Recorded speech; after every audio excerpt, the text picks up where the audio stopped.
उत्तर कांड 7वां कांड। बोले 7वें कांड की क्या बात? बोले वंदे वाणी ये वो कांड है, ये वो कांड है जिसकी वंदना कौन करते हैं? बोले स्वयं वाणी करती है। जहां पर स्वयं वाणी वंदना करती है, स्वयं सरस्वती वंदना करती है। विनायक भगवान श्री गणेश जी स्वयं वंदना करने आते हैं। भगवान श्री गणेश जी आते हैं ना स्वयं वंदना करने, स्वयं स्तुति करते हैं। वो गोस्वामी बाबा लिखे हैं ना कि महाराज परम प्रभु परमात्मा जब राम जी बने, जब सरकार राजा बने, तब नभ दुंदुभि बाजहि विपुल गंधर्व किन्नर गावहि नाचहि अप्सरा वृंद पर नंद सुर मुनि गावहि भरतादि अनुज विभीषणा हनुमदादि समेत कह छत्र चामर गजन धनुष कर्म साकिर राज श्री सहित दिन कर वंश भूषण काम बहु छवि सोहि नव अम्बुधर पर गात अम्ब सुर मुनि मोहि मुकुटांगदारि विचित्र भूषण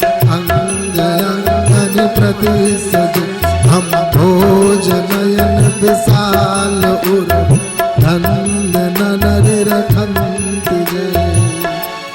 वह शोभा समाज सुख कहत न बनई खगे। जी महाराज कह रहे हैं कि वह शोभा समाज सुख कहत न बनई खगे।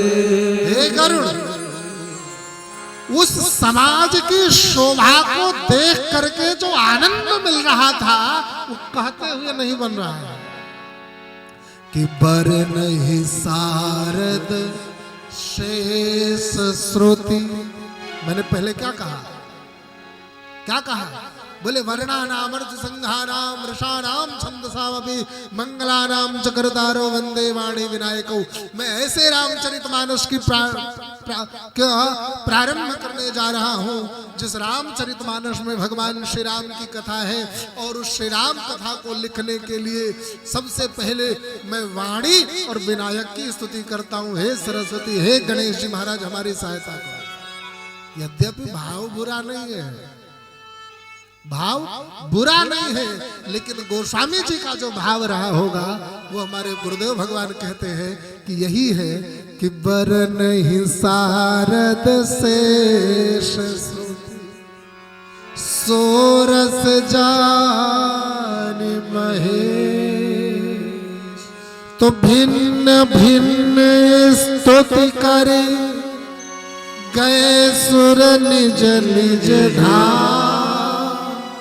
अलग अलग सारे देवताओं ने स्तुति करी और सारे देवता कहाँ गए? बोले अपने अपने धाम गए। और फिर बंदी वेश वेद तब आए जहाँ श्री राम।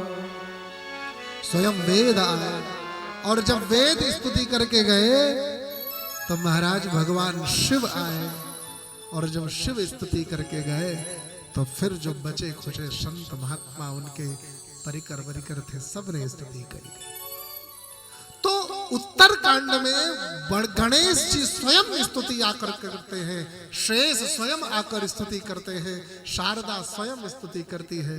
तो गोस्वामी जी ने लिखा कि बालकांड वर्ण का प्रतीक है, वर्णाश्रम व्यवस्था का, वर्ण भेद का, वर्ण संस्कारों का प्रतीक। वर्ण से जिसको भी आप जोड़ सकते हो ये उन सब का प्रतीक है। अयोध्या कांड अर्थ का प्रतीक, वहीं अरण्य कांड संघ का प्रतीक है, वहीं पर किष्किंधा कांड रस का प्रतीक है, तो सुंदर कांड छंद का प्रतीक है, तो लंका कांड मंगल का प्रतीक है, मंगल करण का प्रतीक है। क्योंकि लंका कांड में ही रावण का वध हुआ, तो इसलिए मंगल करण हुआ है, मंगल कार्य हुआ है, तो मंगल कार्य का प्रतीक। और उत्तर कांड तो वह कांड है कि जिसमें परब्रह्म परमात्मा की स्तुति वंदे वाणी विनायको स्वयं गणेश और सरस्वती ने भी की है। ऐसे श्री रामचरितमानस को प्रारंभ करने जा रहा हूं। बोलिए श्री रामचरितमानस जी महाराज की।